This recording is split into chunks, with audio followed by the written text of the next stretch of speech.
क्या आपकी तकलीफ़ ये है कि बाबा ने नफ़रत क्यों नहीं फैलाई? ऐसा लगता है कि इस देश में सिर्फ़ अब नफ़रत फैलाने वाले लोगों का ही समर्थन होता है और जो लोग शांति का संदेश देते हैं, प्रेम का संदेश देते हैं, उनको उनकी उपेक्षा की जाती है और उनके बारे में गलत-गलत षड्यंत्र रचे जाते हैं। ऐसा ही कुछ इस वक़्त साईं बाबा के साथ हो रहा है। बाबा के करोड़ों भक्त हैं। इस देश में 121 करोड़ के लगभग जनसंख्या है और उनमें करोड़ों की संख्या में साईं बाबा के भक्त हैं और बाबा को संसार छोड़े भी 100 वर्ष के हो चुके हैं, लेकिन उसके बाद भी बाबा की समाधि से, बाबा के नाम से ही लोगों का कल्याण होता है। लोगों ने बाबा के अनुभव शेयर किए हैं मेरे इसी यूट्यूब चैनल पर। बाबा के आपको ऐसे सैकड़ों अनुभव मिलेंगे भक्तों के जो वास्तविक हैं, रियल हैं और उनकी अपनी जुबानी भी हैं। इस सब के बाद भी हमारे देश में कुछ ऐसे धर्मगुरु आ गए हैं जो बार बार साईं बाबा का विरोध करते हैं। साईं बाबा का विरोध करने के पीछे उनका जो कारण है वो बड़ा ही दुर्भाग्यपूर्ण है दोस्तों।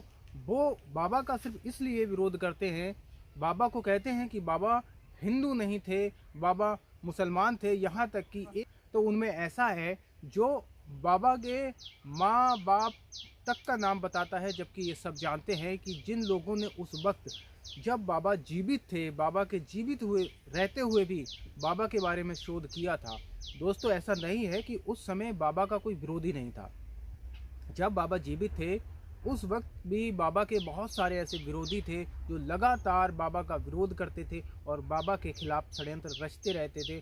उन लोगों ने बड़ी गहन शोध किया था कि बाबा के बारे में ये पता कर सकें कि बाबा आखिर कौन है, बाबा वास्तविक में हिंदू हैं या मुसलमान हैं, या बाबा के माता पिता कौन हैं। जब दोस्तों उस समय भी बड़े बड़े ग्रंथ तक बाबा पर लिखे गए, लेकिन कोई भी ना तो बाबा का पक्षधर, ना बाबा का कोई समर्थक और ना ही बाबा का कोई विरोधी इस बात को बता सका था कि बाबा का जन्म कहाँ हुआ, बाबा के माता कौन है, बाबा के पिता कौन है। तो आज ये बाबा की पूरी जन्म कुंडली बताने लगते हैं और बताते हैं कि बाबा पाकिस्तानी हैं, जबकि पाकिस्तान जैसा उस वक्त कुछ था भी नहीं। दोस्तों उस समय भी साईं बाबा की जो कार्यशैली थी वही इन लोगों को खटकती है और सबसे ज़्यादा दुख इन्हें इस बात का होता है कि बाबा के भक्तों में एक प्रेम क्यों होता है। जाहिर सी बात है, जो बाबा को मानता है, बाबा की शिक्षाओं पर चलता है, उसके अंदर नफ़रत नहीं होती है। वो हिंदू या मुसलमान जैसी धार्मिक नफ़रत उसके हृदय में नहीं आती है, क्योंकि साईं बाबा ने अपने भक्तों को यही संदेश दिया था। उन्होंने कहा था कि सबका मालिक एक है, हिंदू हो या मुसलमान हो, सबका मालिक एक है, सबसे प्रेम करो। और बाबा ने अपने जीवन में हिंदुओं से भी प्रेम किया तो मुसलमानों से भी उतना ही प्रेम किया। बाबा ने सिखों से भी प्रेम किया और ईसाइयों से भी प्रेम किया। ये बाबा की महिमा थी कि उस दौर में भी चारों धर्मों के लोग बाबा के चरणों में लौटते थे, बाबा में उनकी आस्था थी और आज भी बाबा में सभी की आस्था है। हमारे देश के ये कुछ तत्व कथित, इनकी समस्या यही है, इनकी दिक्कत यही है कि बाबा ने आखिर इनकी तरह नफरत क्यों नहीं फैलाई, क्यों इनकी तरह बाबा ने हिंदू राष्ट्र का आलाप नहीं जागा। जिस तरह से धीरेन्द्र शास्त्री बार बार हिंदू राष्ट्र का गीत गाता है, उस मूर्ख व्यक्ति से ये पूछा जाए कि हमारा देश संविधान से चलता है और संविधान में इस चीज़ की अनुमति नहीं है कि आप कोई भी व्यक्ति इस तरह की भावना की बात करे।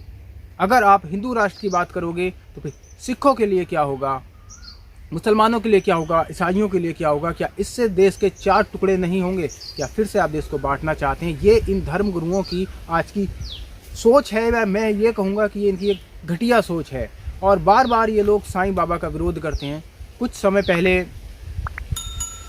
शंकराचार्य स्वरूपानंद जी ने साईं बाबा का इसी तरह से विरोध किया था और उन्होंने एक मुहिम चलाई थी कि हम सनातन धर्म के जितने भी मंदिर हैं उन मंदिरों से साईं बाबा की मूर्तियां हटवा देंगे, जबकि आप नाकाम साबित हुए थे। अगर आप चाहते हैं तो जाकर देखिए कि चाहे वो बालाजी का मंदिर हो या कोई भी बड़ा मंदिर, हर जगह साईं बाबा उपस्थित हैं और बाबा की आस्था भक्तों में है।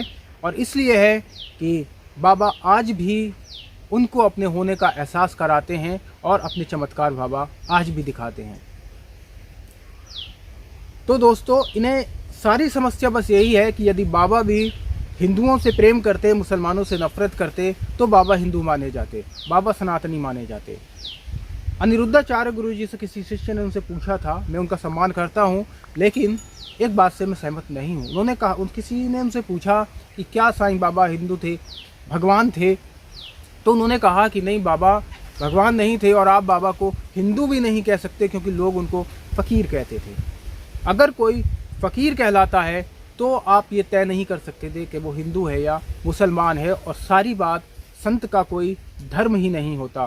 साईं बाबा ने आप लोगों की तरह पाखंड नहीं रचा, आप लोगों की तरह दुकानें नहीं हों या अन्य ये कथावाचक या धर्म गुरु हों, जब ये अपने आसन ग्रहण करते हैं उससे पहले 10,000 का मेकअप ये लोग करते हैं, तब जाकर ये अपने आसन पर बैठते हैं।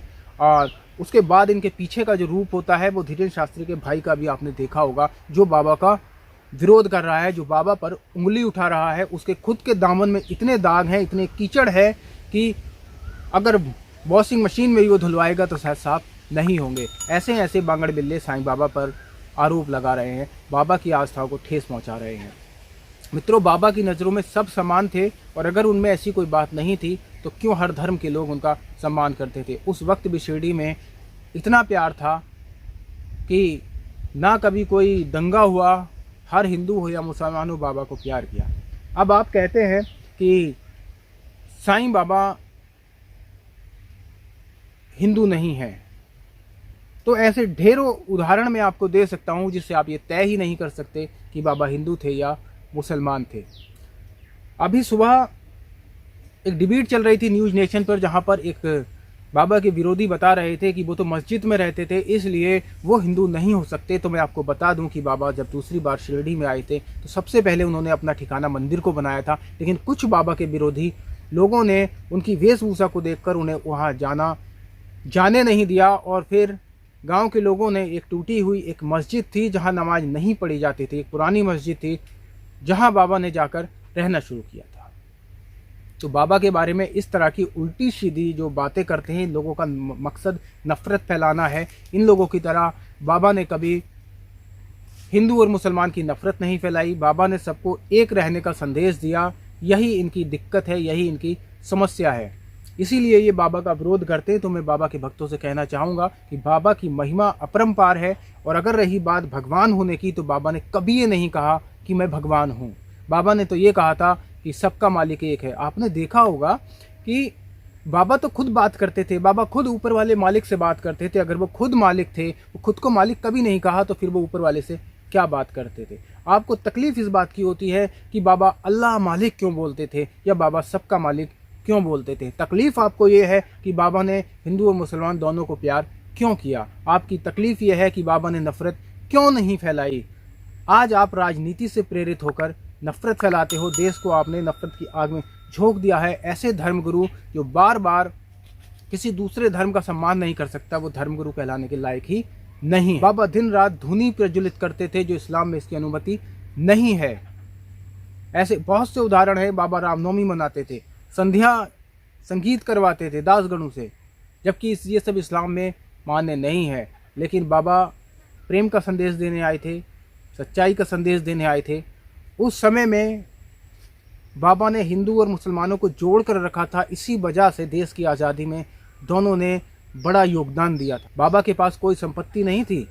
आज आप लोगों के पास ढेरों करोड़ों की आपकी संपत्ति है। आप जब टीवी पर आपके प्रोग्राम आते हैं तब उस पर अलग से बार कोड होता है, अकाउंट नंबर होता है, और आपका एक ही मकसद होता है, धन की उगाही करना। तो मैं अपने सभी लोगों से कहूँगा कि बाबा में आस्था बनाएं, और इसी चैनल पर बाबा की बहुत सारी सच्ची घटनाओं की वीडियोज़ हैं, आप उनको ज़रूर देखिएगा और बाबा के भक्तों के अनुभव को जानिए। जय साईं।